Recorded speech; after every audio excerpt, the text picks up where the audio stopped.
Welcome back to the Back Ring Podcast. I'm your host, Jonas. And I'm Parker. Today we got a basic episode for you. No predictions. We do get to talk about a independent show that me and Parker both attended. A lot of fun. Shout out Rebel Spirit Pro. That was pretty tough.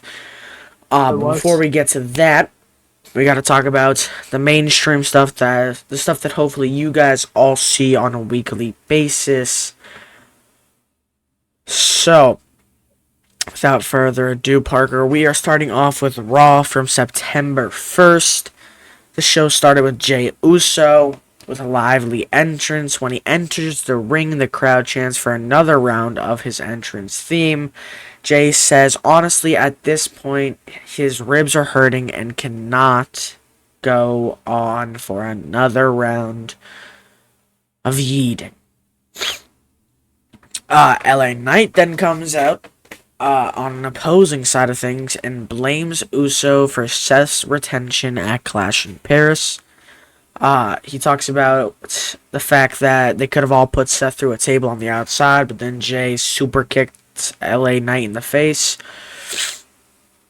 And then Bronson come out, and the two put the differences aside and agreed to team together and face Braun and Bronson in the main event of the show. Parker, well, how did you feel about this promo?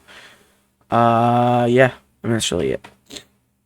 I haven't seen this on Twitter yet.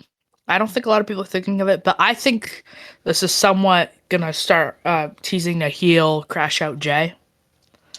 I think we're gonna get there eventually to the point where Jey is serious. He's going to turn eventually. I think he may turn on Jimmy at some point. Because from what it looks like, they're getting back together. But I was excited for the match when it was announced in the beginning of the show, and then the end of it I liked too, just because of what ended up getting set up. Yeah. Decent promo. I know it's cool to see two mega faces, if you want to call them that, in Jey and LA Knight tagging, but their promo battles could have been something special along with CM Punk and LA Knight. So I do kind of wish that we can get a solo rivalry at some point too. That would be cool. Yeah, one of them would have to be like the heel though. I don't know. I don't know if Jey will turn heel though, because they've been flip flopping the Usos heel and face for the past like 4 years. That's just personal opinion. But yeah, overall, alright opener. I thought it was a little weird that he was like, yeah, I don't want to yeet anymore, but I'll go into a match. Thought it was a little weird there, but I mean, it's wrestling. What can you do about it? Yeah, I guess he had the I guess he had time after the show to like relax or whatever you want to call it. I guess. I don't know. We then had the Kabuki Warriors beat Raquel and Roxanne. The former tag champs lose the Kabuki Warriors via the Oscar lock. They then speak with Adam Pearce, and he says he has plans for both teams' futures. I do not have the specifics, but it was something along the lines of Raquel and Roxanne either wanted to go as tag team again and get a tag team title opportunity, and then Adam Pearce kind of said, you were the ones who lost, you had another attempt, and you lost again, so no. So I don't remember who, but I think Roxanne said she wanted a one-on-one match. Could be with AJ Lee, a little spoiler for SmackDown, but could be with AJ Lee because that's a dream match for Roxanne, as the entire internet knows. So do you think this could be a solo run opportunity for either Roxanne or Raquel? If so, how far will they make it in their division?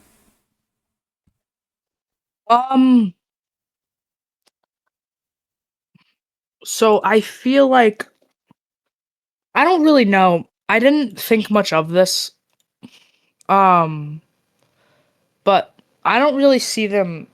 I don't see Raquel and Roxanne going after the tag titles at all again, at least in the near future.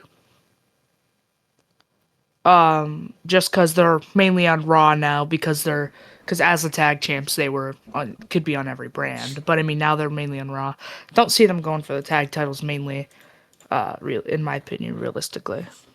Um, my thought process here is Raquel or Roxanne doing Hmm. pretty decent in the solo run, maybe winning the IC belt at some time, and then that's where Liv comes into things, because we all know that Liv is more angry at Raquel this time around for picking up a new tag partner instead of Dom with Rhea, where Rhea was mad at Dom, those types of things.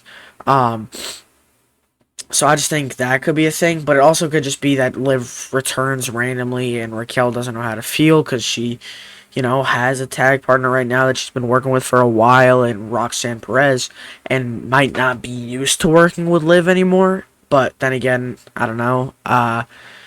Liv might be back soon, but they might hold out till the Rumble. We don't know.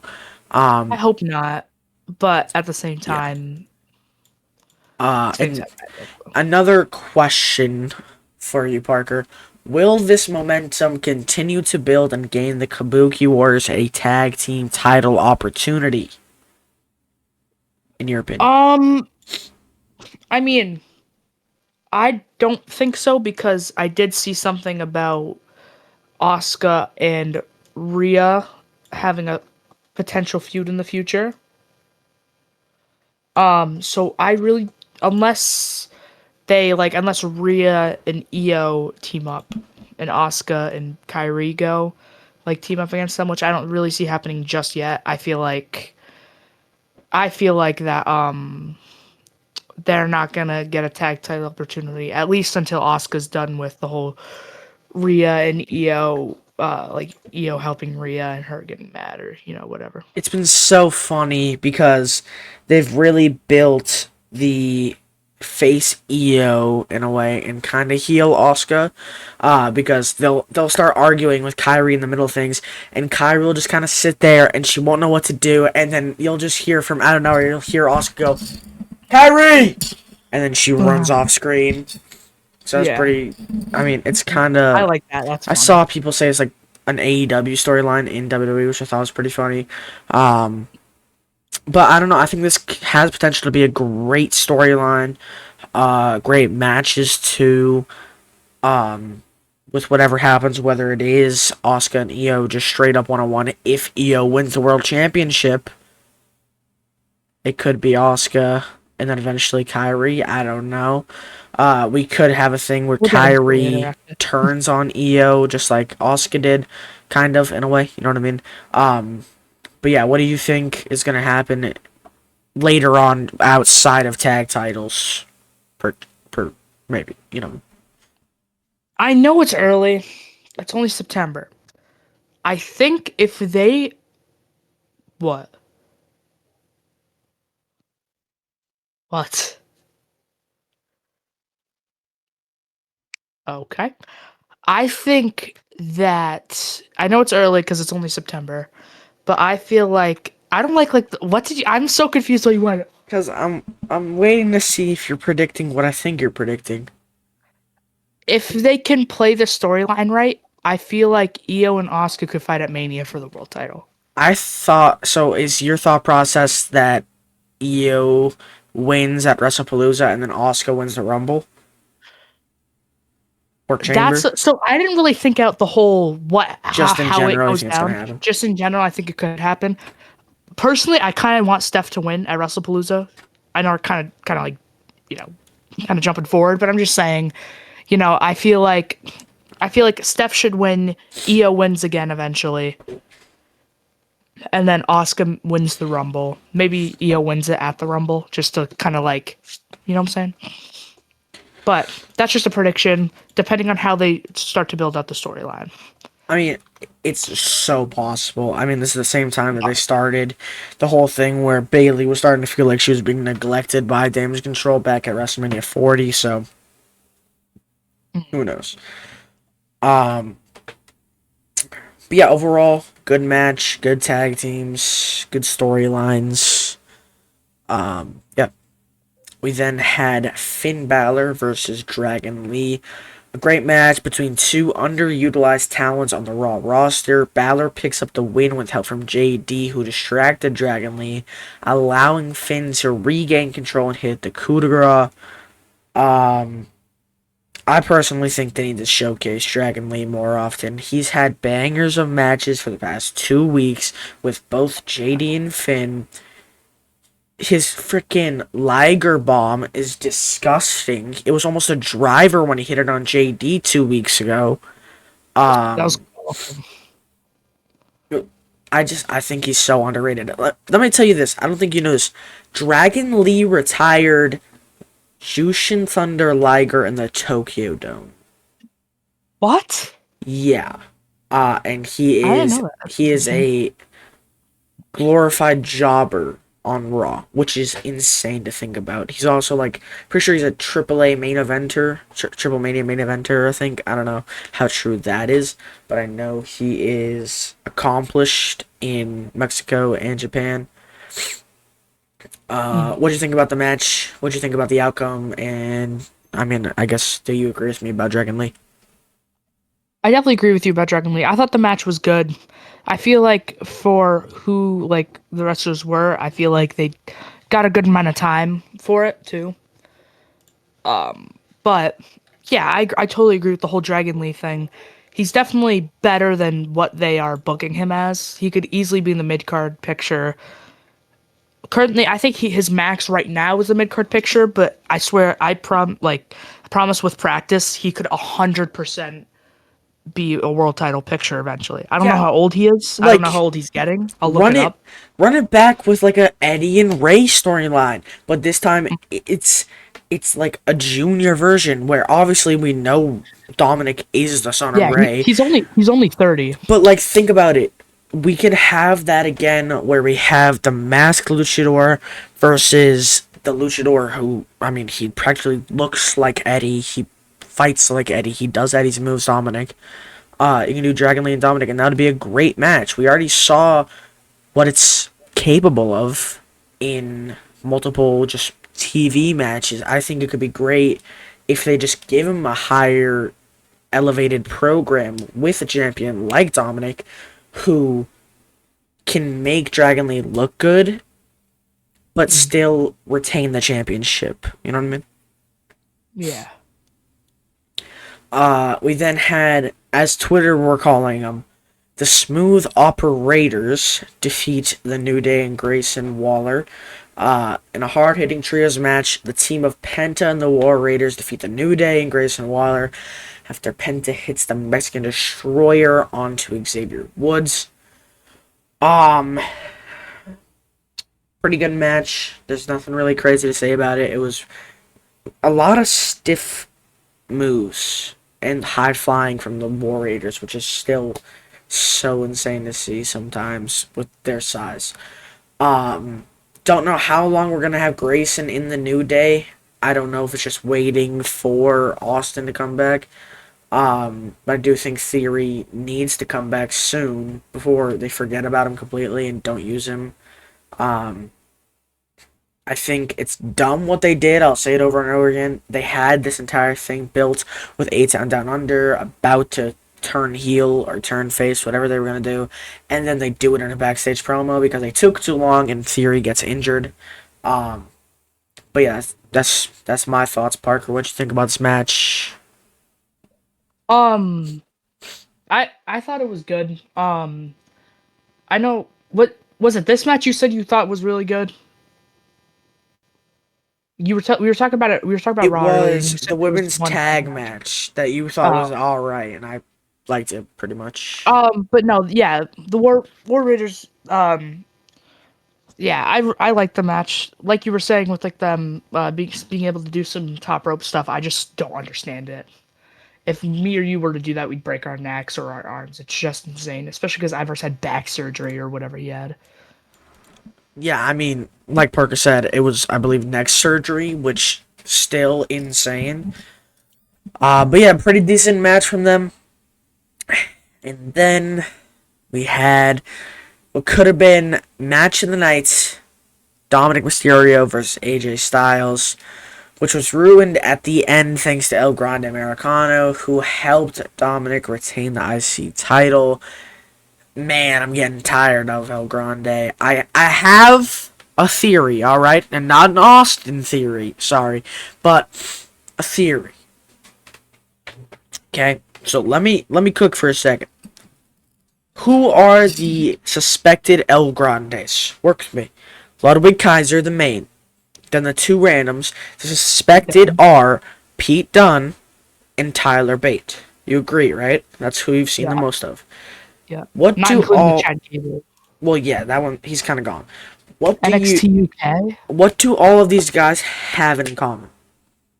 I don't. Is it NXT UK? Don't tell me if I got it wrong. Basically, NXT European guys. yes, they're all European. What if this is building a new version of Imperium with a younger generation?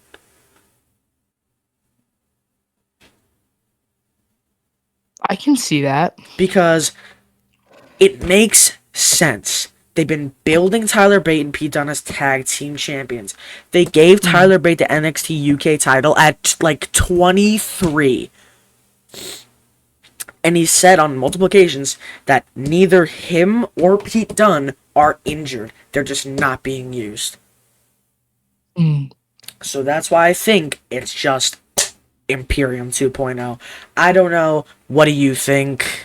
Do you think it's just, oh, it so happens to be all European guys? Or, I could see it. It might. It. I mean, they don't use. This is gonna sound like I'm calling them racist, which I'm not. But like those three European guys just haven't been used a lot, really. You yeah. know. But I mean, I guess I can see it if I imagine it hard enough. Alright. After helping her husband retain the World Heavyweight Championship at Clash in Paris, Becky Lynch confronts CM Punk. Basically, Punk had been waiting for Seth the entire night at the entrance, and somehow, someway, he got past Punk without Punk even knowing. Adam Pearce tells Punk this information, and Punk makes his way out to the ring and says he will hold. I don't want to say the H word on here because I don't want it to just like get less promoted. But I'll say he would take captive the show and not let anything else happen before getting to talk to Seth. I don't know about you, but I called it immediately. I knew it wasn't gonna be Seth. The music hits, and it's Becky. And she walks out, she does the Seth walk, she comes down, and she just starts making fun of Punk, talking about all the things he's done, talking about how she hates his family and how he's ruined our family, or their family.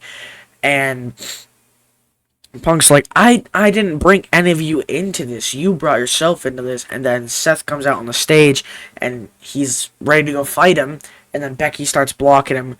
And as he walks past her, and Seth turns the corner and goes back to Gorilla. And as he turns back around, Becky smacks the ever-living gobstopper out of this man. It was such a stiff punch, slap, whatever you want to call it. And she just keeps going front hand, backhand, front hand, backhand. And then she starts like, I don't even know. But, that's basically it. She leaves the ring, blah, blah. We go to ad, and when we come back, it's Punk and Pierce. And Pierce is talking to Punk, and he's like, oh, don't know what you expected, or something like that. And Punk says, where's SmackDown on Friday? He says, Chicago, hometown. And Punk says, terrific. And then Twitter blows the frick up. AJ Lee, Saraya, Britt Baker, AJ Lee. Like, it was all over the place. And this really started after Clash in Paris when they were on the post show. Punk was walking to the back, and they kept the camera on him the entire time. And he goes over to a sign that says, like, we want AJ Lee, or something along those lines. And he points at the guy to just, kind of lift it up. And he hands Punk the poster. And Punk takes it, he looks at it, and then he kind of shows the camera. He's like, yeah, gives it back. And then that's what started it. And so after Raw, he also was talking about AJ Lee chants were all over the place, and Becky told him to stop, and they didn't. But yeah, we then had Reed and Breaker beating Jay and LA Knight. That match I did not care about. I'm sorry, I just didn't. After the match, they continued to beat up Jay and Knight. Jimmy Uso returns and saves Jay from a post-match assault. And could they make it any more obvious that they're reuniting the Usos? They turned that mic volume up to 1,000, bro. And you just hear Jay going, I can't do it anymore, man. I need you. I need you, Us. So it's so obvious that they're bringing it back. Oh, I forgot to talk about this one, Dom. But go back real quick. Dom's title reign. Do you think he is a legit champ yet, or you think his championship reign has been kinda only this long because of interference? I think he's been a legit champion. I've loved his defenses. I think he has deserved this for at least a year. And I think he should hold it till the end of the year. The only exception I would make for that is if AJ won it and Cena beat AJ. I don't think we have the time. That's what I'm saying. We have 3 months. I mean, it is a Raw title, and he's on Raw for the rest of the year. Yeah, so Raw SmackDown. It is a mid-card title. They would change it on just a regular Raw. So I'd make the prediction that if the main event of a show is Cena or AJ versus Dom for the title, that it's going to switch. But then again, I don't know if they're going to give AJ another shot because he's lost 2 of them now. But, yeah, so that's it for Raw. Okay, before Parker. you move on to Dynamite, I just want to say Joe Hendry was on NXT. Oh, yeah. Also, this is a good time. Go ahead. You can talk about it. I'm going to just mute. All right. We made a Joe Hendry quiz. Well, Jonas did. He surprised me, and my reaction didn't look like a surprise looking back at it, but it was a genuine surprise. And I think I did pretty good. Anyway, yeah, he was on NXT. Hank was being beat up by Dark State. And I'm pretty sure it was Hank who yelled, Joe Hendry! And his theme song started playing. They pointed the camera towards the entrance. Then he didn't come out. Then he pointed to the back of the ring, and he was there, and he went. No, he went. And then he came into the ring and, like, killed the Dark State guys. So, please, I swear if it's at No Mercy, I'm going to be so mad. Dude, Joe and Hank and Tank versus Dark State and Eric Young. If it's at freaking No Mercy. Why? Where do you want it to be, Parker? And explain why. Bound for Glory, because I'm going there.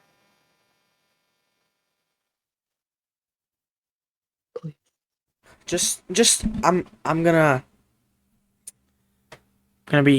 do what my favorite wrestler does, and I'm gonna be the voice of the voiceless.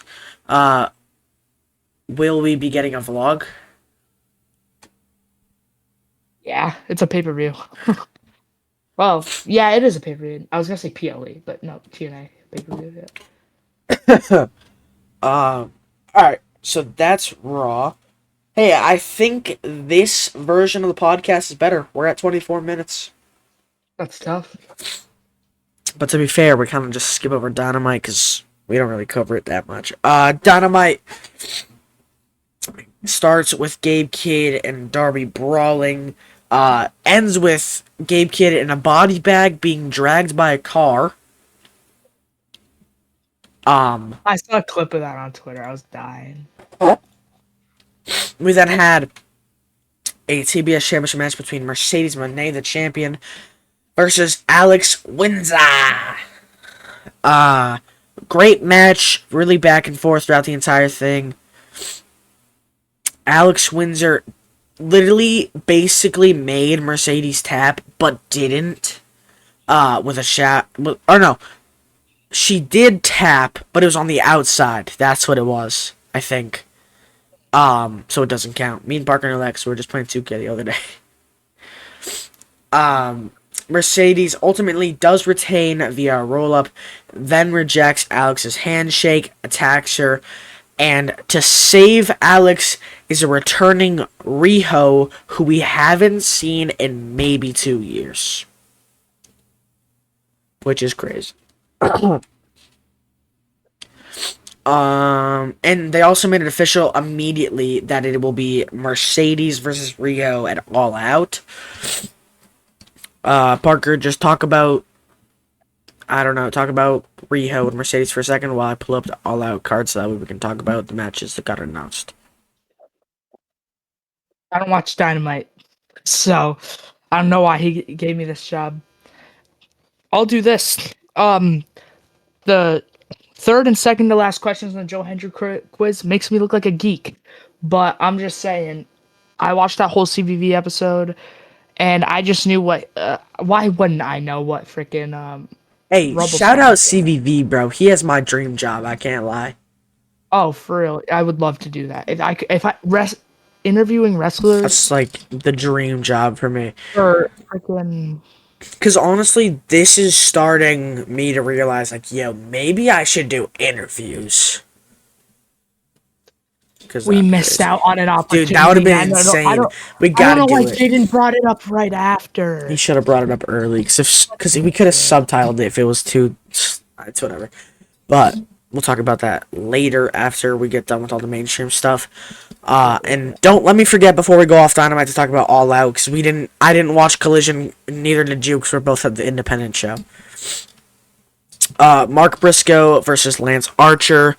Briscoe wins cleanly with the Froggy, or was it the Froggy Bow? I think it was the Froggy Bow. And wants a TNT title shot to face Kyle Fletcher. Don Callis says in order to get to Fletcher, he has to beat Konosuke Takeshita. Jeez. On Collision. I don't know if he won. I'm going to be brutally honest. I don't think he did. But if he did get the opportunity, do you think he deserves to win it? Outside of the fact that Kyle's only had it for a little bit. Do I think he deserves it? Yes. Do I think he's going to? No. But I think he deserves it. But I think Kyle deserves a longer reign. And I know you said ignore the fact about Kyle not not having it for so long. But I'm just saying, like, I think that he will win it off Kyle, but not now. Yeah, I think, like you said, he's really worthy, and ever since the tragic death of his brother, he just kind of became a crazy main staple on Dynamite. You know, that was my first introduction to him, and I didn't really know who he was, but immediately I was like, wow, this guy's insane. You know, between like the Sabu like chair jump to the outside and just his hard hitting strikes. He's an insanely great wrestler, and I think that from his job as a workhorse recently, he deserves the TNT title. But like you said, does he get it now? I don't think so, because Kyle Fletcher just got it, and Kyle is up and coming and will be AEW champion in the next year. Like, sometime soon. We then had an AEW World Tag Team title match between the newly crowned champions, Bro Dito versus the Death Riders. I was so scared for a little bit. I was scared I was going to have to text you, bro. Death Riders should be Bro Dito. Because it was close. Way too close. Brody and Bandito retain via the 21 plex on Yuta. Thank God. During this match, Brody and Bandito hit their tag team signature move where he has him in like, so Bandito has him for like a DDT, so his arms are up around Brody's neck, and then Brody just kind of throws him, so it's like a splash type of thing. And then Bandito got up and he started doing the Macarena and then told Brody to do it, and Brody just said no. So that was a random spot in there. But thank God Brodino won. Because if the Oh Riders won, yeah. bro. Ricochet and the Gates of Agony call out the Hurt Syndicate for All Out. MVP accepts, which means it will be MVP, Shelton, and Bobby versus Ricochet, Toa Leone. Oh God, what's the last one's name? Bishop Khan. So, and I've said this before, and I'll say it again. I think it's Bishop Khan that I do not like. Oh, no, I was wrong. Bishop Khan's the one I like. The other one I don't like so much. I think Bishop Khan looks like a superstar. He's got the tats. He looks tough. And the other one kind of just looks goofy. He's always like, I don't know. He's always making weird faces at the camera. I just think he looks better. That's fair. Alright. In the main event, we had a great all-star 8-man tag between Hangman Adam Page, Kenny Omega, and Jet Speed versus the Don Callis family and Young Bucks. Just so much stuff to talk about. Hangman gets suplexed onto a chair. Kenny gets thrown through a table. And is then stretchered out and may be serious, but could be kayfabe neck injury. Who won? Oh no, who won? Oh no, I didn't write it down. Oh no. I don't remember. That's not good. It's whatever. Somebody won. I know that much. I think it was the Bucks and the Death Riders, because then they murdered everybody after the match in Fortnite. But, alright. Now, talking about All Out. This is not predictions. This is just talking about the show itself and the matches that got announced on Collision. So, we talked about this one just 2 seconds ago. Ricochet and the Gates of Agony versus the Hurt Syndicate in just a straight-up trios match. FTR versus Cope and Christian. Mark Briscoe versus MJF with a yet-to-be-announced stipulation. Jon Moxley versus Darby Allin in a coffin match. Mercedes Moné versus Riho for the TBS Championship. Tony Storm versus Chris Statlander versus Jamie Hayter versus Thekla for the Women's AEW Championship. And Hangman Adam Page versus Kyle Fletcher. Wow. If Kyle Fletcher becomes a double champ, that'll be insane. But I don't think he will, to be honest. Alright. Now, on to SmackDown. We all know what we're going to talk about. There was only 3 matches. Only one of them was good. And the rest of the show was ads. It was so many ads on Friday. It was unwatchable. To be fair, I think it was for the promo at the end. Like I think Jonas it was too. said. But the show opened with, I don't care what anybody says. I don't care. One of the best TV matches of the year, at least in WWE.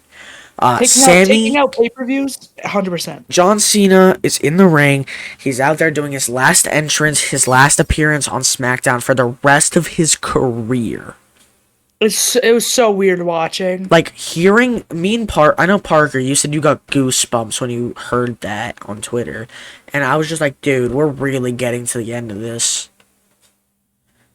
Like, I remember watching Money in the Bank and him just being like, I'm retiring next year. And we're like, yeah, I don't know. But then, like, now it's like, no, he's retiring. Like, he's done. And I don't care what anybody says. You kept saying, there's a few podcasts where you said retirement tour. I don't care what anybody says. That decision to make him heel, although it was pretty good, what happened in his head that when he saw Cody for the second time just went, I know how to have a 5-star match again. Because he went against Cody at SummerSlam, got 5 stars from Meltzer. He went and then he fought WWE, basically. Yeah, he fought freaking Sammy on this show, and it's one of the best, if not the best, TV matches of the year. Oh, yeah.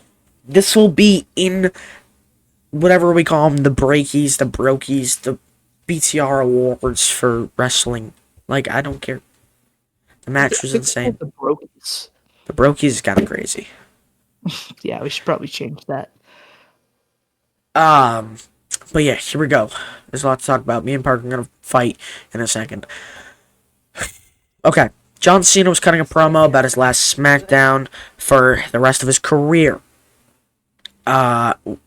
Cena pulled out an insane amount of moves in this match. Oh wait, first let me talk about this. He was talking about the U.S. Open thing. He was talking about that type of stuff, being a workhorse on this brand, blah, blah, blah. And then the U.S. champion, Sami Zayn, comes out and tells Johnny he wants to match. John says, yup, and they just spark it. Love that decision. Because Cena was pulling out an insane amount of moves from former enemies. For example, this might not be all of them, but these are the ones I could recall. He hit the Styles Clash, the Angle Slam, the Christopher Daniels, the Fallen Angel, or the Fairy Tale Ending. They're like the same move, I think. And Edge's Spear. I say Edge because he went in the corner. He did the knee bounce where he bounces up and down, and he was running his hand through his hair. That's Edge's Spear. Michael Cole literally said a spear from one of his former Canadian enemies or something like that. Overall, absolute war of a match. Both men kick out of multiple finishers. Sammy looked insane in this match, kicking out of like 3 AAs. Like, I don't care. Anybody says you can call him Sammy Hogan, but I don't care because that was one of the greatest TV matches of the year. I know it's like my 5th time saying it, but 100%. I agree. And then Parker's favorite part, Brock Lesnar interferes, ending in a no contest with F5s to both men. Brock then challenges Cena to a match at WrestlePalooza, and it is made official later in the night. We all saw this coming besides, I guess, Alan Owens. Like, he was like, oh my god, he's here! Yep, we all knew this. No hate, but I was just like, man. Show of the year so far. It was a good episode besides the 80 ads. That's just because we had an insane return and an insane match. Aleister Black defeats Damian Priest after a Black Mass. Julia retains against Michin with help from Kiana James, which I think is dumb because Julia shouldn't need help from Kiana James. And then the moment that everybody in the world who has ever watched and liked wrestling, AJ Lee. That's insane. Crazy. I don't know what to say. We all were speculating it, and I don't care what anybody says. We all expected CM Punk for 10 years. Now, yes, CM Punk is her husband, and he's in the company, and he was in a storyline where he needed a female. But like I said, it was possible for it to be Rhea, Bayley, Saraya, Britt Baker, and AJ. Now, did I think it was going to be any of those other returns? No. I thought, honestly, it would be Bayley. I don't know. It's either Bayley or Rhea. You hear that Bayley might return with her hugger persona tonight? That'd be weird, bro. There's a certain picture where her shirt, I think you know what I might be talking about. It says, I'm a hugger. Yeah. But it looks really bad. Oh, really? I've never seen that. It probably does look really bad. Yeah, it looks awful. I'll send you the tweet after. Also, don't let me forget, we gotta talk about the 1 year thing. The 1 year. Well, I know the podcast and the GIFs. Yes, that. That's all we have to talk. Oh, okay. Yeah, so that way they come and watch it if they're even watching this. Okay, so Punk comes out, and so does Seth, but he's up in the box. Then Becky comes out. And they start screaming at Punk, saying how much they hate him, he's an old fart, all those things. And I mean, the dumb wrestling things that they say when they hate somebody. And Punk says, you know what, Becky, you got one thing right, because she kept going on a spiel again. I would never put my hands on a lady. And he says, but I have someone who will. Immediately, the crowd goes back to Survivor Series 2023 in Chicago, where it's just screaming. And the music hasn't even hit yet. It's like 3 seconds, and you hear it just fade in. And it's the song. And oh my god. Parker, you wanna sing it? Because I don't feel like singing on here, but if you want to sing it, you can. Light it up, light it up, light it up, light it tonight. That was so tough. And yeah, a lot of people thought it was gonna be a fake out still, but nope. Out comes AJ Lee skipping with jorts, a cropped t-shirt, but not the Chuck Taylors. They were Vans, but they're practically like the same thing. Let's be honest. She goes in the ring. She sits on the ropes. She starts waving at Becky. Becky looks like she's seen a ghost. She then runs at Becky, hits her. Like, I'm pretty sure she Fez pressed, basically. Right? It was basically a Fez press. Yeah. And then I think she like went for the octopus stretch or the Black Widow, but then Becky rolled out. And then she does something that a lot of people are freaking out about because it looks so fake when you look at it. It looks so photoshopped. She picks up the IC title and she poses with Punk, and it looks so fake. It doesn't look real. It's insane to think about. They haven't made it official yet, and I know this is a pretty gimme of a question. Will this be a match to expect at WrestlePalooza? Did you say, are we going to expect a match? Yeah, should we expect AJ Lee and Punk Yeah. versus Seth and Becky? Yeah, I mean, it's a gimme of a question. Then a trickier question. Well, here's another thing to freaking mention. It's recorded later in the night that AJ Lee has signed a full-time, multi-year contract with the WWE. Wow. I saw that. That's insane. So this will not be a one-off, ladies and gentlemen. Expect her at the Rumble, expect her in the Chamber, expect her at Mania, expect her to win a championship in 3 months. But yeah, I still can't believe she's back. It was so crazy. Yeah, I don't. People are saying, "Oh, it's nostalgia based." I don't care. She sucks. No, she doesn't. Literally, look at all the people who loved her growing up. You have Lyra, who's a GOAT already. You have Roxanne, who's gonna be a GOAT. You had Cora Jade, who was doing pretty decent in NXT. You have... And she's only 38, too. She's not that old. I didn't realize she was just as old as Becky. Yeah, she's like Jay's age. Insane to think about. Which I know I was just complaining about them not using younger talent, but this makes sense. She hasn't won the women's championship. She held the Divas. Yeah, Jay is 40. Yeah. But like I said, I don't care. Call it nostalgia. It's not nostalgic for me. I was 2 when she left the company. Well, not 2. I was like 5, 6. No, stop. But like, Didn't even think of it. I've gone back and watched Punk stuff, so I can go back and watch AJ stuff. You know what I mean? I don't care. Yeah, I mean, another question. I kind of left this out because I know your answer is going to be different from mine. Sammy versus Cena. Do you think the match was ruined by Lesnar or perfect to set up for the match?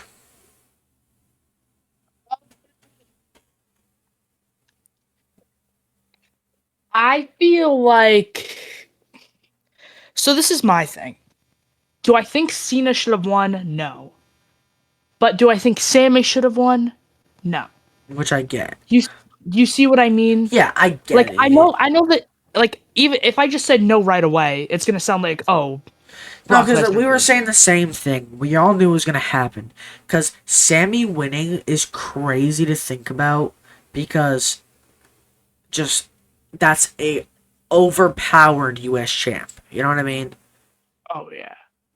And then Cena winning, just, it's not the right time. The mid-card belt he Yeah. should be winning, if any, is the IC. Personally, unless it was, which it kind of was, ended in DQ in a way.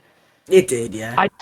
I don't think there was a better option because Sammy pinning Cena would have ruined Cena's momentum, and it's gonna make him look like he's not gonna win at WrestlePalooza. Then if he did, people would be like, "Well, what the hell? He just lost to Sammy." And then Sammy Hogan would have just gotten reinforced. But then Cena winning, he wins the U.S. title, and that just doesn't make sense in a feud. And then who's going to beat him for it? Yeah, who's gonna beat him for it? Sammy again? That would just make no sense. So personally, I feel like the match. If the match had a winner, I would have liked to see Sammy win, but at the same time, storyline wise and just making wrestling itself more fun, I don't think. There's also speculation that for the rest of Cena's appearances, not all of them, but there's expectations that on some of them he will do open challenges, which would be insane. Cause then we can get a Dom match, we can get an AJ Styles match. Oh please! We can get, I don't think that's gonna happen though. We can get a Sheamus match. We can get. He was talking about doing moves of like people that he can't fight in his career, and he did the South Clash. And he did End of Days too. My only thing is that he's not on SmackDown, which means we don't know if he's fighting Carmelo. Please, bro. I'm begging, bro. You won't give us the retirement match in Boston. Did we even get to talk about that, or was that after Monday last week? No, we didn't get to talk about that. Oh my god, I'm gonna break. Yo. Sit back and relax. I got this one.